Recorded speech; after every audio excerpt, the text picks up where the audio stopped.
Hi guys, I'm Shmi, and today I'm in Abu Dhabi where I'm going to be taking a look at this car, the Shelby GT350R. This is a bit of a beast of a Ford Mustang, and today, thanks to a private owner, I'm going to be able to take it out for a drive, show you around the car, talk a little bit about it. Now, I was in Detroit at the auto show when this car was unveiled just under 2 years ago, so it's interesting for me to see one and see a little bit more about it. That was back at the same show that the new Ford GT was unveiled, so quite an exciting event. So I'm going to talk you around it a little bit first. We'll start off with what's under the hood. It's a 5.2 litre naturally aspirated V8, good for 500 horsepower, 400 pounds-foot of torque. So the normal Mustang V8 is a 5 litre. It has just over 400 horsepower, different configurations in different countries. I think it's 440 or so out here. So 60 horsepower increase. This car strips out 130 pounds of weight, so a bit over 50 kilos, I suppose, through a number of different things that I'll explain as we go around. This is a sort of like stripped out hardcore race version. Now, something that's quite interesting comparing the Shelby GT350 to the GT350R is that there are actually no R badges anywhere on the exterior of this car at all. It's only when you get to the inside that you can see the R badge, and of course there are a number of sort of things that when you know about them, you know what to look for. It's a 6-speed manual, so quite a fun drive, and the exhaust resonators are removed, so it sounds insane, as you're going to hear in a moment. It has carbon fiber wheels, which, to use the US weights, are 18 pounds a wheel versus what would be 35 pounds a wheel standard, so quite a significant weight saving of the unsprung mass there. Now, from a visual point of view, obviously you've got the Shelby snake badge here on the front grille, but it is beefed up. It is much more aggressive round front. You can see the sort of raised curvature to the hood with the vent, the duct out the back there. Lots of grills down the bottom, the extended front splitter down at the base. There's a very wide stance to the wheels. You can probably see how aggressively they stand out to the sides. I like this sort of aero tweak down here for the air from the wheel wells out down the side, and then of course there is a rather large wing at the back too, sitting on top of the boot lid. So things that make the 350R a little bit lighter, well, let's start actually with the boot here.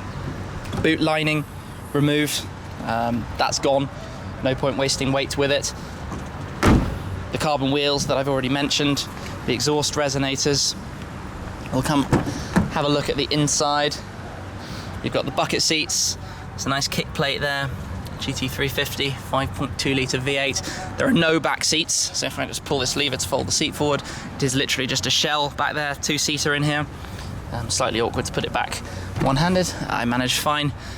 Got the gear stick in the centre there, 6-speed manual, as I said, the good old 3-pedal setup. If I jump in, I'll actually show you a little bit more in here. A Shelby snake.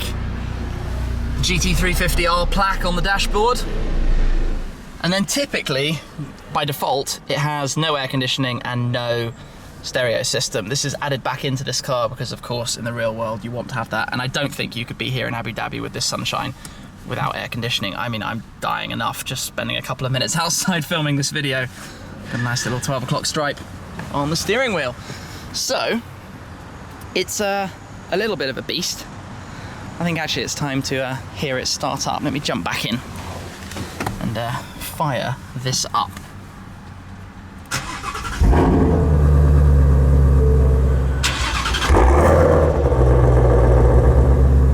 Not bad, hey? Not bad. Oh, just a tiny teaser. You can tell how this is going to sound when we're out driving. Now, when I drove the regular Mustang before, it was when I was in Germany, I really enjoyed it. Of course, this is the first generation of Mustang we've actually had available for sale at all in the UK, so quite a significant march forward. Now, obviously, I'm driving a left-hand drive here because we're in the UAE.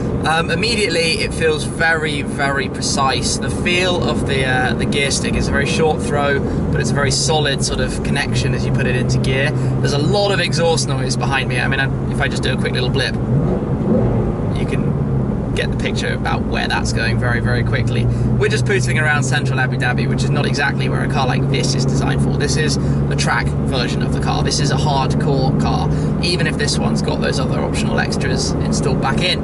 So to give the precise numbers for the engine, we've got 529 horsepower, 426 pounds-foot of torque. That's quite a lot for a car like this. Like 500 horsepower in a Mustang, he says, with traffic misbehaving in front of me. But nice one to downshift and blip for sure. God, listen to that noise. That's utterly brilliant. Love it. So the ride is actually probably a little bit smoother than I think I might have been expecting. It's very comfortable. I mean, we're just driving down straight roads, so I'm not throwing it into corners and the like yet. But it's soft. That is such a good sound. What a beast. Okay, so far, comfortable. I'm happy. I'm enjoying it.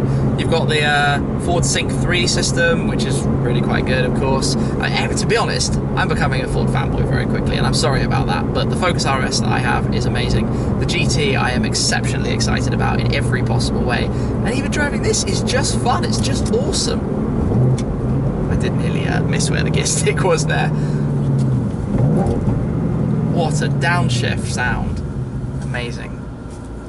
You've got such an aggressive stance at the bonnet in front of you, just like looming up over the top. Oh, that clunk as you go into gear. There's a huge rear wing obscuring your rear visibility, unsurprisingly though. But as we pull out of the roundabout. Wow. That's cool. Now, confusingly, because this is a US car, it actually has a speedometer in miles per hour, just a digital readout in kilometers, so I'm having to sort of think about that and not speed by mistake due to misreading the speedo.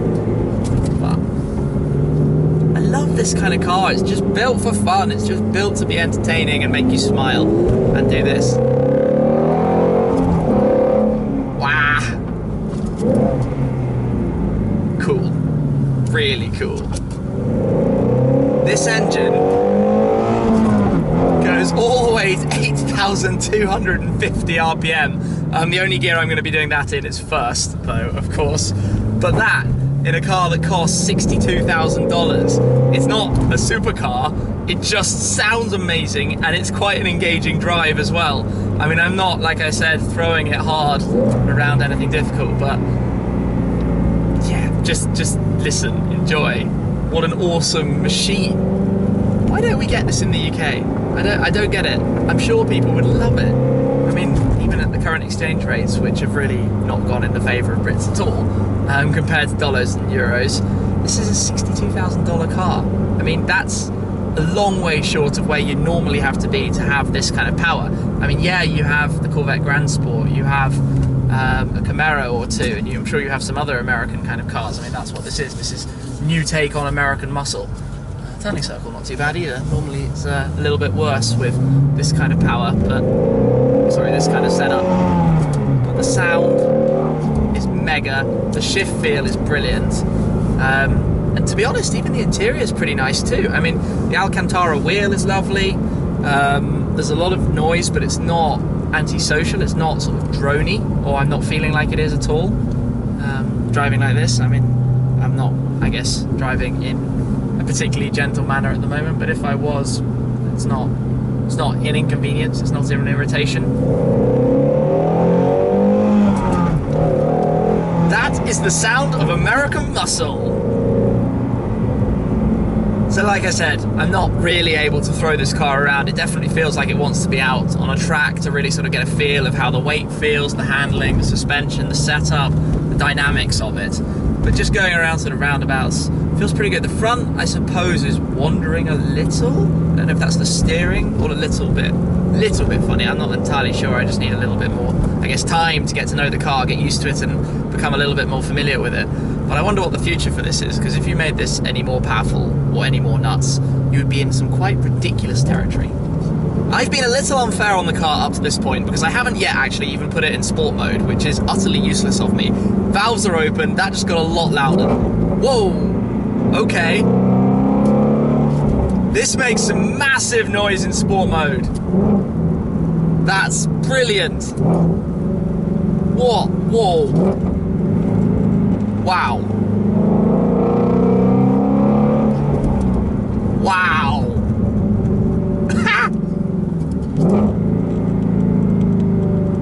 That's how a muscle car should sound. What a noise is that?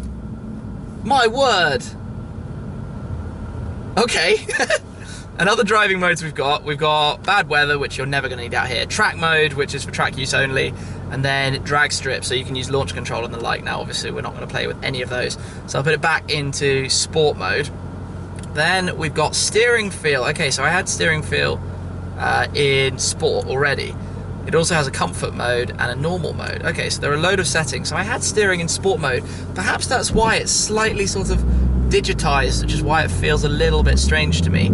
I imagine if I try that into comfort mode, let's just do this quickly into comfort mode. Yeah, it feels a lot looser already, and I can wiggle it and the car's barely moving straight away. Okay, so there's a difference there in the steering feel. Speed bumps shouldn't be a problem, even though there is a killer splitter out the front. Yeah, we're all good. Let's put it back into sport mode then. Oh, what a sound. It's dreamland, that noise. Utterly, utterly insane. It sounded so good in normal mode. It sounds just a different animal when it's in sport mode. I can't believe I didn't do that sooner. That's really bad of me. I'm sorry, I should know better. I'm going to blame it on the heat. Wow. Wow. Wow. Why don't we have this in England? Why can't you buy a GT350R in England?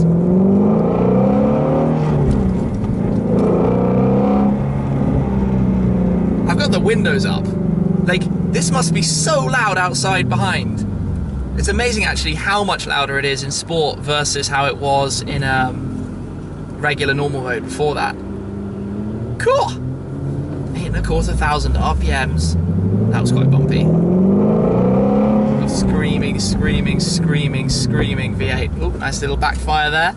The only niggle that's really bugging me is that wing completely obscures your rear visibility. It blocks out everything from the boot lid to the road behind you. I can't see anything that happens behind me. And if you look at the door mirrors, the wing sticks out over the sides of the arches as well, which makes it really quite difficult to see what's going on behind you. But this is a beast. What's the most amazing with this thing is how you get a car that is capable of so much for not very much money. I mean, the GT350, 0 to 60 miles an hour, 4.3 seconds. This, 0.4 seconds quicker, 3.9 seconds, under 4 seconds with launch control, 62 miles an hour. And a sound like that, and an enjoyable experience to actually drive the car like that, and I think that's certainly what I chase. I love cars where when you're driving it, you feel like a proper driver. I mean, cars are going very variable in terms of what they're capable of, in terms of the suspension setup, the exhaust sounds, the steering feel, the electronic steering, of course. But something like that is still so engaging. It's a modern take on old school. It's very clean. The clutch action is very clean. Shifting gears is, of course, very, very precise, whereas older cars would have been a lot more, I guess, airy, a lot less specific. And the way these things are going, and especially the fact that you can have that much fun and something that awesome at that price point, it's fairly ridiculous. Really, really ridiculous. And it looks like a beast as well, especially in the light grey here, with the fat white stripes with the red pinstripe down the side of them. So yeah, I mean, I said it earlier, I think. Ford Performance doing wonderful, wonderful things right now. I mean, I'm a big fan. GT, Focus RS, the Mustangs alone. The Mustang is a brilliant car at the price it's available. And the GT350R just dials that up and makes it even more awesome. And I'm going to be a little bit antisocial because I want to start this up and hear the sound of it blipping when it's in sport mode. Just so you can hear this valve quickly. And actually I can show you also the, let's close the door so the notification goes away. Window down, show you the drive mode selector we've got here, up and down to go through your different drive modes. Okay, yeah, you hear that? Sport.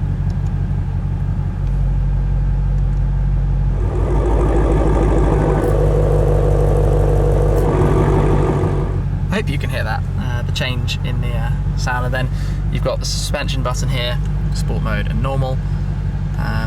Sport obviously for nice roads, and then the steering button just underneath, so you've got the different steering settings as well. So with it in sport, we're in sport. Let's just have a quick listen to this.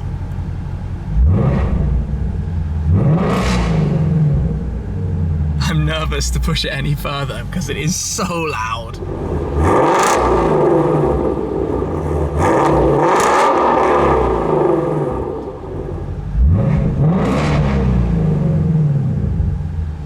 What a nuts sound. I can't bring myself to push it any further because it's so mental, but I don't need to tell you too much about all of this. The Sync 3, let's just quickly go home. Oh well, you've got the different modes down below, so your climate, your nav, all of this kind of stuff, loads of settings and things you can change and play with. It doesn't have Apple CarPlay or anything like that, but it's a pretty good system in here. Down below, you've got your traction off, your launch control, your exhaust valve control. Push it up, down, whichever way you want it, depending how much noise you want. It brings up a display there as well. Exhaust normal, exhaust sport. So you can see that toggle. But everything else is pretty what you know, sort of familiar from the Mustang. Just with added noise and volume and lots of it. So let's drop it off, jump back outside. I think I'm gonna have to say farewell to the barky beast for the time being, but that was a fun sort of first look for me, a little drive of the GT350R. Sorry it wasn't sort of full technical overview, just how it sort of feels to me on a quick little run out here in Abu Dhabi. Big thanks of course to the owner for letting me take the car for a drive. Really appreciate it. What a sound, what a machine, love it. Anyway, that's it for now. Thank you very much for watching, guys. Make sure you're subscribed for plenty more of this trip to Dubai and Abu Dhabi, and I'll catch up with you again very soon. Cheers.